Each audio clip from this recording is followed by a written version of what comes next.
Hello अस्सलाम वालेकुम, welcome to my channel let's learn. मैं सरसरी चंद और आज एक और फिजिक्स के नए टॉपिक के साथ मैं आप लोगों की खिदमत में पेश हूँ और वो टॉपिक है ब्रांचेस ऑफ फिजिक्स। जी हाँ, तो हमने प्रीवियस लेक्चर में फिजिक्स का इंट्रो पढ़ा था और आज हम उसकी कुछ ब्रांचेस के बारे में जानते हैं। वीडियो स्टार्ट करने से पहले सभी व्यूअर्स से गुजारिश है कि मेरे वीडियो को ज़रूर लाइक कर दें और नए आने वाले व्यूअर्स से गुजारिश है कि चैनल को ज़रूर सब्सक्राइब करते हैं। आए चलते हैं हमारे टॉपिक की तरफ। जी हाँ, तो आज जो है हम फिजिक्स की ब्रांचेस पढ़ने जा रहे हैं और सबसे पहले जो ब्रांच ऑफ फिजिक्स है वो है हमारी मैकेनिक्स। जी, तो मैकेनिक्स जो जनरली ब्रांच ऑफ फिजिक्स है वो हमें क्या बताती है? वो बताती है मोशन ऑफ एन ऑब्जेक्ट। किसी भी ऑब्जेक्ट में यानी किसी भी चीज में जब हरकत पैदा होती है उसको हम मोशन कहते हैं। यानी कि कोई चीज रेस्ट की हालत से मोशन में चली जाए, ठीक है, तो उसको हम क्या कहते हैं? हरकत कहते हैं। ठीक है, तो इसमें हम क्या पढ़ते हैं? एक तो motion of an object. Mechanics की ब्रांच में हम किसी भी चीज के हरकत के बारे में पढ़ते हैं कि वो कैसे मूवमेंट में आ रही है, कैसे मोशन में आ रही है। फिर दूसरी पॉइंट कॉजेज ऑफ मोशन। वो जो मोशन, वो जो हरकत हो रही है उसके क्या सबबात हैं, वो किन वजूहात के बेसिस पे उनमें मोशन पैदा हो रहा है, उनमें हरकत पैदा हो रही है। और तीसरी बात इफेक्ट्स ऑफ मोशन। वो जो मोशन क्रिएट हुआ है किसी भी फोर्स की वजह से, ठीक है, उनके क्या असरात हैं, यानी उनसे क्या हो रहा है, यानी कि जो मोशन जो क्रिएट हुआ है किसी चीज में उनके क्या असरात हुए हैं। सिंपली अगर मैं कहूं कि मैंने स्विच ऑन किया और पंखा चल गया, ठीक है, तो अब पंखा चल रहा है, तो जो ये रेस्ट में था, पहले रुका हुआ था, अब उसमें मोशन आ गया, वो चल रहा है, तो उससे जो हवा आ रही है, तो ऐसे ही समझ लें सिंपल वर्ड्स में कि जो इफेक्ट्स हैं, असर क्या है उस मोशन के, तो जब ये हरकत में चीज आ रही है उससे क्या हो रहा है? हवा आ रही है ना, तो हमें गर्मी से निजात मिल रही है। तो सिंपल वर्ड्स में हम इसको ऐसे समझ सकते हैं। आज चलते हैं हमारी दूसरी डेफिनेशन पे, ब्रांच ऑफ फिजिक्स पे, जो कहते हैं इलेक्ट्रिसिटी। तो जो दूसरी ब्रांच ऑफ फिजिक्स है हमारी वो कौन सी है? इलेक्ट्रिसिटी, बिजली। ठीक है जी, इसके बारे में हम क्या पढ़ते हैं कि भाई concerned with the effects related to the electric charges.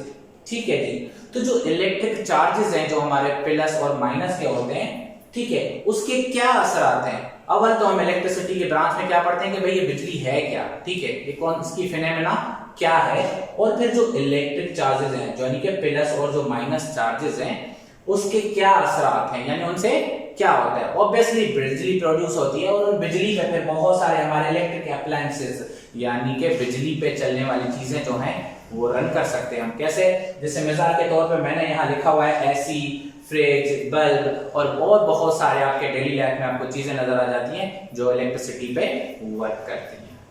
ठीक है जी, आए हमारी तीसरी जो है फिजिक्स की ब्रांच है वो जानते हैं इलेक्ट्रोमैग्नेटिज्म। सो इलेक्ट्रोमैग्नेटिज्म ये दो वर्ड का कॉम्बिनेशन है, एक इलेक्ट्रिसिटी, दूसरा मैग्नेट। Electricity plus magnet. तो जब इलेक्ट्रिसिटी और मैग्नेटिज्म का जो कॉम्बिनेशन होता है, उनके जो लॉज और जो प्रिंसिपल्स होते हैं या जो टेक्निक्स या फिर जो मेथड्स होते हैं, इनको कंबाइन करके इनसे फंक्शन करवाने की, तो इस तरह की जो स्टडी जो होती है उसको हम इलेक्ट्रोमैग्नेटिज्म कहते हैं। इसको फिजिक्स की एक अलग ब्रांच समझ के इसको पढ़ाया जाता है। इसका यूजेस देखिए, मैं एग्जांपल के तौर पे लिखा हुआ है कि भाई स्पीकर्स, या फिर आपने ट्रांसफार्मर्स देखे होंगे, ठीक है जी, या फिर आपने जनरेटर देखे होंगे, तो इनमें इलेक्ट्रोमैग्नेटिज्म का इस्तेमाल होता है। आइए बढ़ते हैं हमारी चौथी ब्रांच पे जो है सॉलिड स्टेट फिजिक्स। तो जी भाई सॉलिड स्टेट फिजिक्स जो फिजिक्स की ब्रांच है उसमें हम क्या पढ़ते हैं? Structure and properties of solid materials.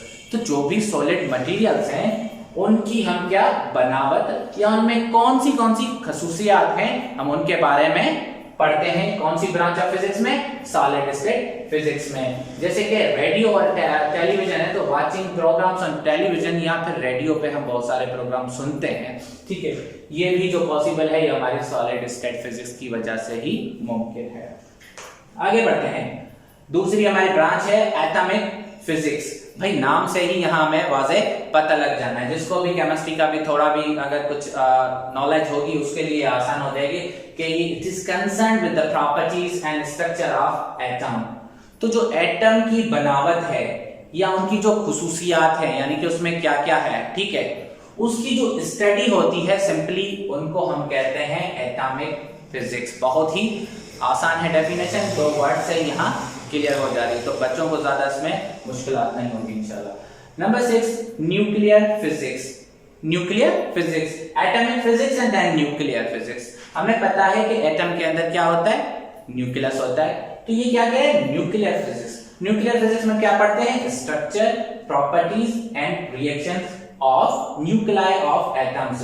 जो एटम्स के न्यूक्लियाई हैं, यानी कि न्यूक्लियस का ये प्रोनाउन अपना है प्लूरल है, तो जो उसके अंदर की स्ट्रक्चर यानी बनावट या उसकी खुसूसियात या उनके जो रिएक्शंस हैं किसके, न्यूक्लियस के अंदर के, उसके बारे में जो स्टडी होती है वो किस ब्रांच ऑफ फिजिक्स में होती है, वो न्यूक्लियर फिजिक्स में हमारे होती है। आगे बढ़ते हैं, हमारी अगली ब्रांच है बायोफिजिक्स, यानी कि लाइफ के साथ जो है फिजिक्स का क्या कनेक्शन है। ठीक है, सिंपली इसके लिए हम ये भी कह सकते हैं कि आपने बहुत सारी जो है ना मशीनरीज देखी हैं जिनका इस्तेमाल करके हम बहुत सारी डिजीजेस को क्योर कर सकते हैं या उनको रिकॉग्नाइज कर सकते हैं। ठीक है, उनके बारे में एक्सप्लेनेशन दे सकते हैं। सिंपली से सपोज के थर्मोमीटर टेम्परेचर के लिए हमें हमारे लिए मदद आता है, ठीक है, या फिर माइक्रोस्कोप, तो हम माइक्रो जो ऑर्गेनिजम्स हैं उनके बारे में हम अच्छे से अगर जान पाए तो वो किस चीज की वजह से मुमकिन है, भाई वो फिजिक्स की इन्वेंशन है। तो जो भी मशीनरीज हैं जो हमारे ह्यूमन या दूसरे जो भी लिविंग थिंग्स है उनको ये मदद दे रहे हैं, it is only because of the biophysics. तो इसी लिहाज से ये एक अलग ब्रांच है हमारे। आज हमारे आखिरी ब्रांच देख लेते हैं एस्ट्रोफिजिक्स।